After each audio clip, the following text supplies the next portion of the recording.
जोहार साथियों, मैं मुकेश बिरुआ।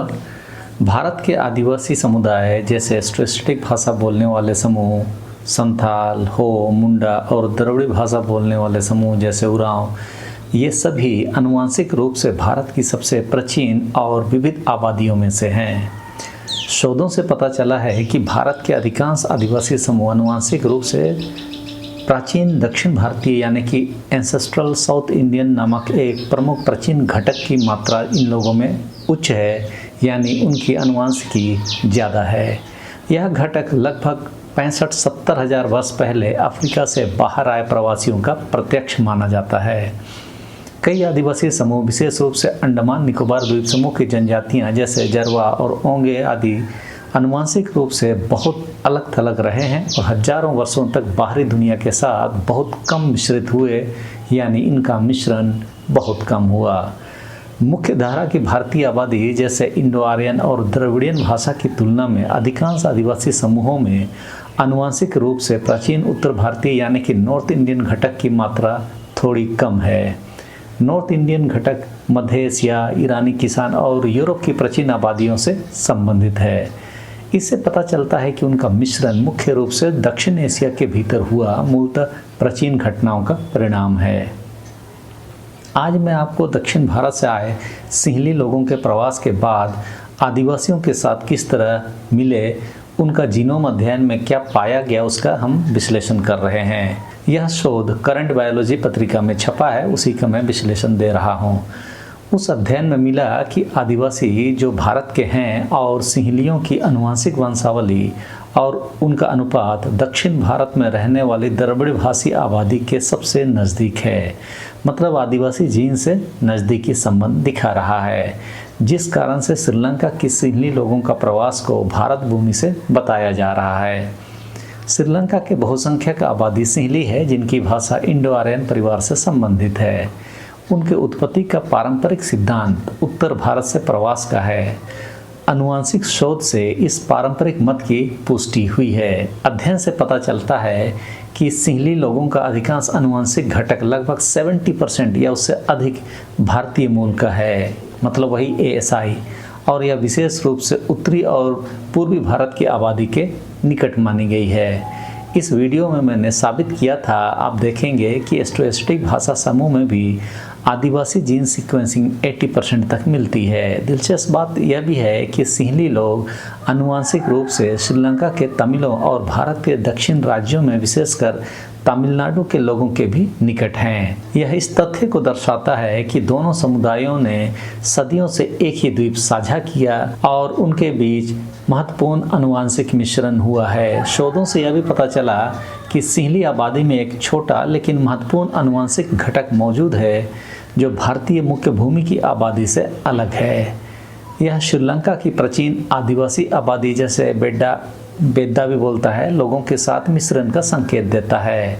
इसका मतलब है कि भारत से आए प्रवासियों ने श्रीलंका द्वीप के मूल आदिवासी आबादी के साथ मिलकर आधुनिक सिंहली समुदाय का गठन किया। तो वही मिश्रण वाली बात। हाल ही में करंट बायोलॉजी पत्रिका में प्रकाशित अध्ययन में पाया गया कि सिंहली और आदिवासी आनुवंशिक रूप से एक दूसरे और दक्षिण भारतीयों के सबसे करीब हैं, लेकिन क्षेत्रीय और सूक्ष्म स्तर पर दोनों आदिवासी वंश आनुवंशिक रूप से भिन्न हैं।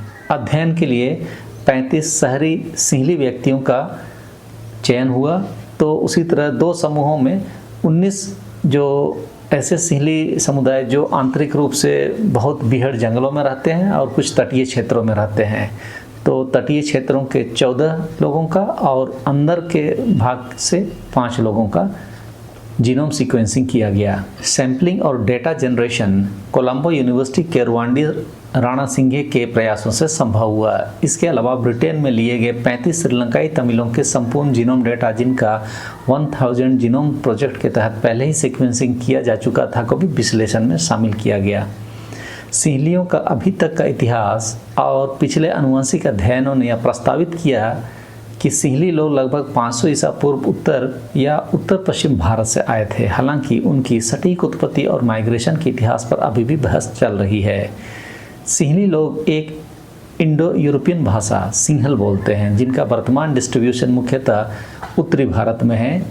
जिससे उनके उत्तरी भारत से प्रवास के विचार को बल मिला। लेकिन आनुवंशिक दृष्टिकोण से वर्तमान अध्ययन पिछले अध्ययनों के निष्कर्षों का खंडन कर रहा है।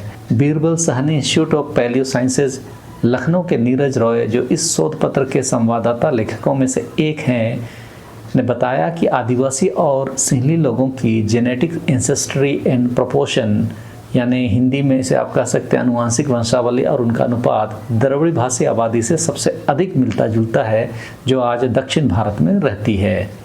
शिकागो विश्वविद्यालय में सहायक प्रोफेसर और अध्ययन की संवाददाता लेखिका मानसा राघवन ने कहा कि दक्षिण भारतीय आबादी में भी हम पाते हैं कि सिंहली आनुवंशिक रूप से उन समुदायों के सबसे करीब हैं जिनमें एंसेस्ट्रल साउथ इंडियन वंश का अनुपात अधिक है। कई उत्तर भारतीयों के विपरीत इन आबादियों में आमतौर पर यूरेशियन स्टेफी के प्राचीन समूहों से संबंधित आनुवंशिक वंशावली का स्तर कम है, जिनके बारे में माना जाता है कि वे इंडो यूरोपीय भाषाओं को दक्षिण एशिया में ले आए और जो आज भारत के उत्तरी क्षेत्रों में व्यापक रूप से बोली जाती है। लेखकों ने यह भी स्पष्ट किया कि जीन भाषाई समानताओं को नहीं दर्शाते और जैविक व सांस्कृतिक विकास की अलग अलग दिशाएं हो सकती है। उन्होंने अनुमान लगाया कि यह आनुवंशिक भाषाई विसंगति संभवतः आबादी के उत्तर भारत में कहीं से भौगोलिक रूप से माइग्रेशन होने के कारण हुई होगी, लेकिन आनुवंशिक रूप से यह प्रवास संभवतः ऐसे समूह से आया होगा जो आज दक्षिण भारतीय द्रविड़ भाषियों से अधिक मिलता जुलता है। राघवन ने आगे कहा कि यह एक वैकल्पिक व्याख्या है कि सिंहली लोगों का एक छोटा समूह जो संभवतः अभिजात वर्ग का प्रतिनिधित्व करता है, श्रीलंका में माइग्रेट कर गया होगा और उसने भाषा तो प्रसारित की होगी लेकिन जीन नहीं। यदि सिंहली उत्तर भारतीय आनुवंशिक समूह से उत्पन्न हुए थे तब कहा जा सकता है कि उनकी उत्पत्ति पूर्वी यूरोप से लेकर कजाकिस्तान तक फैला घास का मैदान को, उसको पहले स्टेफी जोन कहते हैं, उसके उच्च वर्ग के वंशावली के साथ हुई थी। फिर उनका मिश्रण दक्षिण भारतीय आबादी के साथ हुआ जो एंसेस्ट्रल साउथ इंडियन वंश से थे। मानव शास्त्रीय अध्ययन में सिंहली लोगों का उद्भव लगभग 3000 वर्ष पूर्व बताया गया, जो भारतीय और अन्य श्रीलंकाई आबादी द्वारा व्यापक रूप से प्रदर्शित तिथियों की सीमा के भीतर आता है तथा इतिहास में लोगों के प्रस्तावित माइग्रेशन की तिथि 500 ईसा पूर्व के आसपास ही है। इसका अर्थ है कि सिंहली पूर्व श्रीलंका में लगभग उसी समय माइग्रेट कर गए थे जब लगभग 2000 वर्ष पहले भारत में डायनामिक जेनेटिक मिक्सिंग की घटनाएं घटित हो रही थी। उसके कारण एंसेस्ट्रल नॉर्थ इंडियन और साउथ इंडियन स्पेक्ट्रम का निर्माण हुआ जो कि आज की आबादी में दिखता है। सिंहली लोगों का इतिहास यह भी बताता है कि लगभग 3000 साल पहले सिंहली लोग भारत से श्रीलंका आए थे, तब आदिवासी पहले से ही श्रीलंका में रह रहे थे। मानव शास्त्रीय अध्ययनों से भी इसकी पुष्टि होती है जो बताते हैं कि आदिवासी इस क्षेत्र के शुरुआती शिकारी संग्रहकर्ता के वंशज हैं, वही श्रीलंका के मूल निवासी हैं। इससे व्यापक स्तर पर यह निष्कर्ष निकाला गया कि आज के आदिवासी आनुवंशिक रूप से सिंहली और श्रीलंकाई तमिलों से बहुत मिलते जुलते हैं। इसका मतलब यह है कि सिंहली श्रीलंकाई तमिल या दक्षिण भारत से आए अन्य समूह आदिवासियों से मिले होंगे, जिस कारण से उनका आदिवासियों की वर्तमान आनुवंशिक संरचना में योगदान रहा होगा। करंट बायोलॉजी पत्रिका में छपे इस शोध रिपोर्ट को मैं आपको उसी श्रेणी में जानकारी देने की कोशिश कर रहा हूं ताकि आने वाले समय में आदिवासियों के जेनेटिकल इतिहास को हम समझने की स्थिति में आ सकें।